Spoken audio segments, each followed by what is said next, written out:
തുപ്പാക്കിയും ഗജനയൊക്കെ എടുത്തൊരു ഡയറക്ടറിന്റെ പടവും നമുക്ക് എന്തൊക്കെ പറഞ്ഞാലും ഒരു പ്രതീക്ഷ ഉണ്ടാവും. ആൻഡ് ആ പ്രതീക്ഷനൊക്കെ അടിച്ചോടിച്ച പടമാണ് നമ്മുടെ സൽമാൻ ഖാനും AR മുരുകദോസും ഒന്നിച്ച സിക്കന്ദർ. ഈ പടത്തിന്റെ ലെവൽ മനസ്സിലാണെങ്കിൽ ഇത് തുടങ്ങണ്ട, ജസ്റ്റ് ഇതിന്റെ ഇൻട്രോയിലെ BGM കേട്ടാൽ മതി. അതായത് BGMൽ പാട്ടേ അടിക്കും. അതുമാത്രമല്ല, ചില ഫൈറ്റ് നമ്മുടെ സല്ലുബായി ചെയ്യുമ്പോൾ ഇതിന്റെ BGMും ലിറിക്സും ഒക്കെ നിങ്ങളൊന്ന് കേൾക്കണം.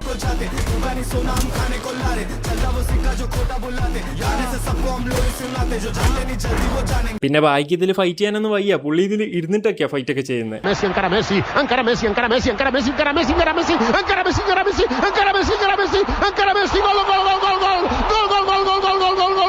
അത് പറഞ്ഞപ്പോഴാ ബായി സിനിമയിൽ ആരാന്നറിയോ? പോലീസാണോ, ഗാങ്സ്റ്റർ ആണോ, മിനിസ്റ്റർ ആണോ, അല്ലെങ്കിൽ ഒരു സാധാ മിഡിൽ ക്ലാസ് മനുഷ്യനാണോ? അല്ല, ബായി സിനിമയിൽ രാജാവാണത്രേ.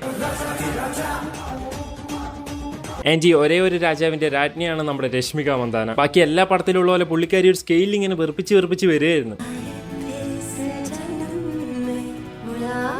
മതി, നിർത്ത്. ഹോ ഭാഗ്യം, പാട്ട് നിന്ന്. അങ്ങനെ എന്തായാലും ഈ വെറുപ്പിക്കലിന്റെ സ്കെയിൽ എക്സ്ട്രീമിലേക്ക് എത്തുന്നതിന് മുന്നേ തന്നെ പുള്ളിക്കാരി അങ്ങ് മരിക്കും. ഓക്കെ, ശരിയാ, മരിച്ചപ്പോൾ എനിക്ക് കുറച്ച് സന്തോഷമായിരുന്നെങ്കിലും രശ്മി ചെയ്ത കാര്യങ്ങളൊക്കെ കണ്ടപ്പോൾ എനിക്ക് ശരിക്കും ഭയങ്കര സങ്കടമായി. അതായത് നമ്മുടെ ബൈ വലിയ രാജാവായതുകൊണ്ട് തന്നെ പുള്ളിക്ക് രശ്മികനെ ഒന്ന് ശ്രദ്ധിക്കാനായിട്ട് വലിയ ടൈം കിട്ടാറില്ല. അത്ര ഡാൻസ് കളിക്കാനൊക്കെ ഇയാൾക്ക് ടൈമുണ്ട്, അത് വേറെ കാര്യം.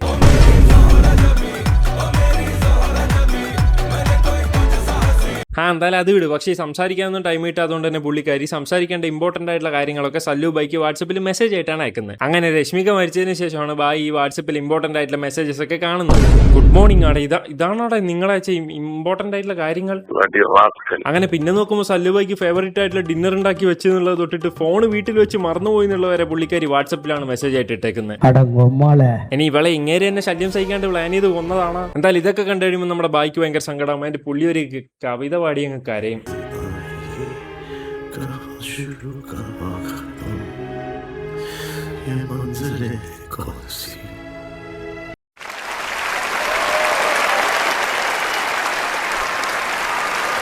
അങ്ങനെ ഈ കവിതയും കഴിഞ്ഞ് ബായി നേരം എന്തായാലും മുംബൈക്ക് പോകാനായിട്ട് ഒരു പ്ലാൻ ഇടും.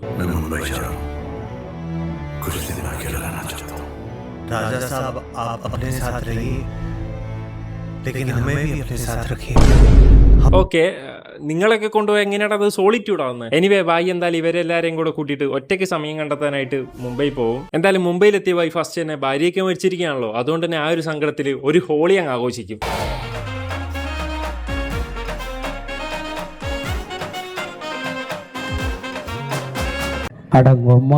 സോ നമുക്ക് കാര്യത്തിലേക്ക് വരാം. നമ്മുടെ സല്ലുബായി എന്തിനാ മുംബൈയിൽ വന്നത് നിങ്ങൾക്ക് അറിയോ? അതായത് നമ്മുടെ രശ്മിക മന്ദാന മരിച്ചപ്പോൾ 3 ഓർഗൻസ് ഡൊണേറ്റ് ചെയ്തിരുന്നു. ആൻഡ് ഈ 3 ഓർഗൻസ് റിസീവ് ചെയ്ത ആൾക്കാർ മുംബൈയിലാണുള്ളത്. അതിനെന്തിന് ഇങ്ങനെ മുംബൈയിൽ വരുന്നത് നിങ്ങൾ വിചാരിക്കുന്നുണ്ടാവല്ലേ? ഇങ്ങേർക്ക് ഭ്രാന്താടെ. അതായത് ആ ഓർഗൻസ് റിസീവ് ചെയ്ത 3 ആൾക്കാരും രശ്മിക മന്ദാനയാണെന്നും രശ്മിക മന്ദാനയുടെ ഓർഗൻസിന് ഇനി പ്രോബ്ലംസ് ഒന്നും വരാൻ പാടില്ല എന്ന് പറഞ്ഞിട്ടാണ് നമ്മുടെ ബായി മുംബൈയിൽ എത്തിയേക്കുന്നത്. അങ്ങനെ ഫസ്റ്റ് തന്നെ രശ്മികയുടെ ലങ്സ് കിട്ടിയ ഒരു വീടൊന്നും ഇല്ലാതെ ഒരു പാവം ഓർഫൻ ചെറുക്കനെ കാണാൻ വേണ്ടിയിട്ട് നമ്മുടെ ബായി പോകും. അങ്ങനെ ഈ ചെറുക്കന്റെ പ്രശ്നം എന്ന് വെച്ചാൽ ഇവൻ നിൽക്കുന്ന ഈ സ്ഥലത്ത് കുറെ ആൾക്കാർ പ്ലാസ്റ്റിക് ഒക്കെ ഇട്ട് കത്തിക്കുന്നുണ്ട്. ഇവന് മര്യാദയ്ക്ക് ശ്വസിക്കാനൊന്നും പറ്റുന്നില്ല. അങ്ങനെ രശ്മികയുടെ ലങ്സിനെ ശ്വസിക്കാൻ വിടുന്നില്ലാടാന്ന് പറഞ്ഞിട്ട് ബായി നേരെ ഈ പ്ലാസ്റ്റിക് എത്തിക്കുന്ന ആൾക്കാരൊക്കെ ആയിട്ട് ഫൈറ്റിന് നിൽക്കും. പക്ഷെ എനിക്ക് മനസ്സിലാത്തൊരു കാര്യം എന്ന് വെച്ചാൽ ഈ ഫൈറ്റിന്റെ അടക്ക് ബായി നേരെ ഷർട്ടൂരാൻ നോക്കും. ആൻഡ് ഇത് കണ്ട ഗുണ്ടകളൊക്കെ കൂടെ അയ്യോ വേണ്ട എന്ന് പറഞ്ഞിട്ട് ഓടിപ്പോകും. ഇത് ഫൈറ്റ് തന്നെയാണോടെ ഇത്? അടുത്തായിട്ട് നമ്മുടെ രാജാവ് നേരെ രശ്മിക കണ്ണ് ഡൊണേറ്റ് ചെയ്ത കാജൽ അഗർവാളിനെ കാണാൻ വേണ്ടി പോകും.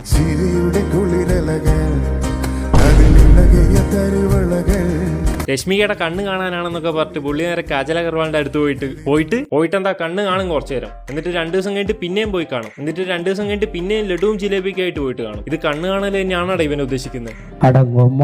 ഭായി എന്തായാലും കാജൽ അഗർവാളിനെ കാണാനും സംസാരിക്കാനായിട്ട് പിന്നെയും ട്രൈ ഒക്കെ ചെയ്യും.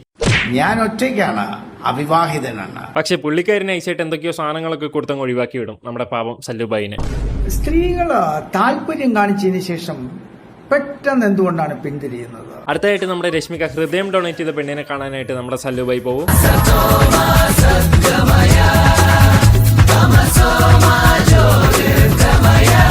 ഈ പെണ്ണിന്റെ ഹാർട്ടിന് എന്താ ശരിക്കും സംഭവിച്ചതെന്ന് വെച്ചാൽ നമ്മൾ ബ്രേക്കപ്പ് ഒക്കെ ആകുമ്പോൾ ഹാർട്ട് ബ്രോക്കൺ ആയെന്ന് പറയില്ലേ, അത് ലിറ്ററലി സംഭവിക്കും ഇവക്ക്. അതായത് ഇവളെ ഹാർട്ട് ശരിക്കും ബ്രോക്കൺ ആവും. അങ്ങനെ ഈ ബ്രോക്കണായ ഹാർട്ട് മാറ്റിയിട്ടാണ് രശ്മികയുടെ ഹാർട്ട് വെച്ചേക്കുന്നത്. ഇതൊക്കെ പറയുമ്പോൾ എനിക്ക് തന്നെ ആരുടെ ഇതിന്റെ കഥ എഴുതിയത്?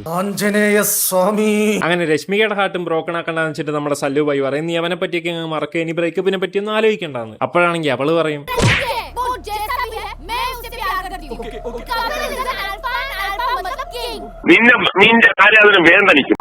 എനിവേ ബായി അവസാനം ബ്രേക്കപ്പ് ഒന്നും ഒരു പ്രശ്നമില്ലെന്നൊക്കെ പറഞ്ഞ് മനസ്സിലാക്കി രശ്മികയുടെ ഹാർട്ടിനെ സേവ് ചെയ്യും. അത് അങ്ങനെയാണല്ലോ. ഇതെന്താ ഏതോടത്ത് നമ്മുടെ ഭായിനെ പെട്ടെന്ന് ചേച്ചിന്ന് നിങ്ങൾ വിചാരിക്കുന്നുണ്ടോ അല്ലെ? അതിന്റെ ഫ്ലാഷ് ബാക്ക് ഞാൻ ഇപ്പൊ പറഞ്ഞുതരാം. സംഭവം എന്താണെന്ന് വെച്ചാൽ ഒരു ഫ്ലൈറ്റിൽ വെച്ച് ഒരു മിനിസ്റ്ററുടെ മോനെ നമ്മുടെ ഭായി അങ്ങ് അടിക്കും. ചെറിയ അടി ഒന്നല്ല, ഒരു ഷർട്ടൊക്കെ ഊരി എന്തൊക്കെയോ ഒരു അടിയടെ.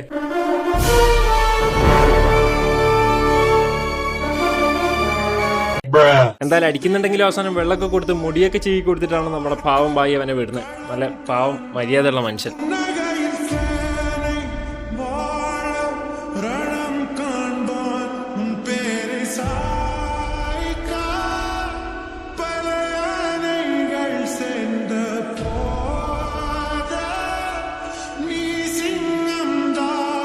എന്തായാലും മിനിസ്റ്ററുടെ മോനാണ് ഇപ്പൊ നമ്മുടെ ഭായിനെ റിവെഞ്ചിന് വേണ്ടി ചേസ് ചെയ്തുകൊണ്ടിരിക്കുന്നത്. പുള്ളി എന്തായാലും ഒരു മോൾട്ടോ ഒക്കെ എടുത്ത് നേരെ വണ്ടിയിലേക്ക് അങ്ങ് എറിഞ്ഞിട്ട്, പക്ഷേ എറിയുമ്പോൾ ചെറുതായിട്ട് വണ്ടി ഒന്ന് മാറിപ്പോവും. സ്വന്തം വണ്ടിയിലേക്ക് തന്നെ ജസ്റ്റ് ലൈറ്റ് ആയിട്ട് മോൾട്ടോ ഒന്ന് ഇട്ടു പോകും.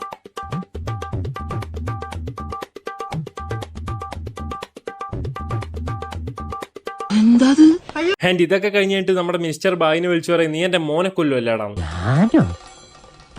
അങ്ങനെ ഫാമിലിയിൽ ഒരാൾ മരിച്ച വേദന നീ അറിയണമെന്ന് പറഞ്ഞിട്ട് മിനിസ്റ്റർ നമ്മുടെ ഭായിന്റെ ഫാമിലിയിൽ ആരെങ്കിലും ഒരാളെ കൊല്ലാനായിട്ട് അങ്ങ് നോക്കും. പക്ഷെ നമ്മുടെ ഭായിനോടാ കളി. പുള്ളിക്ക് ഫാമിലി എന്ന് പറയാനായിട്ട് ആരുമില്ല. അവരൊക്കെ ആദ്യം മരിച്ചുപോയി. ഇപ്പൊ എപ്പിടി അങ്ങനെ മിനിസ്റ്റർ പിന്നെ ഒരു രക്ഷയില്ലാതെ രശ്മികയുടെ ഓർഗൻസ് റിസീവ് ചെയ്ത ആ 3 പേരെ കൊല്ലാന്നങ്ങ് വിചാരിക്കും. ആൻഡ് രശ്മികയുടെ ഓർഗൻസ് റിസീവ് ചെയ്ത് ചെറുക്കനും കാജൽ അഗർവാളും പിന്നെ പെണ്ണും ഒരു ഹോസ്പിറ്റലായിരിക്കും ഉണ്ടാകും. ആൻഡ് ഈ ഹോസ്പിറ്റലിലേക്ക് മിനിസ്റ്റർ കുറച്ച് ഗുണ്ടകളായിരിക്കും ഇവരെയൊക്കെ അങ്ങ് തട്ടാനായിട്ട്. അതിന്റെ ഇടയ്ക്ക് നമ്മുടെ രശ്മിക ഹാലൂസിനേഷൻ ആയിട്ട് വന്നിട്ട് നമ്മുടെ ബായിക്ക് കുറച്ച് മോട്ടിവേഷൻ ഒക്കെ അങ്ങ് കൊടുക്കും.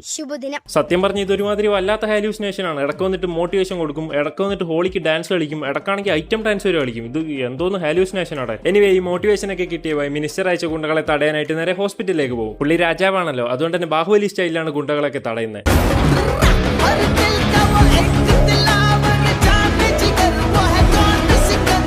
എന്തായാലും ഈ ഗുണ്ടകളൊക്കെ അടിച്ചിട്ട ശേഷം ബായി നേരെ പോയിട്ട് ആ മിനിസ്റ്ററിനെ അങ്ങ് കൊല്ലും. എന്നിട്ട് അവസാനം ഈ പടം അങ്ങ് തീർത്ത് തരും. എന്തായാലും തിയേറ്ററിലാരും കൈയടിക്കാനില്ലാതുകൊണ്ട് തന്നെ പടത്തിന്റെ ക്ലൈമാക്സിൽ കുറച്ച് ആൾക്കാരെ വെച്ചിട്ട് ഇവന്മാർ തന്നെ കൈയടിക്കും.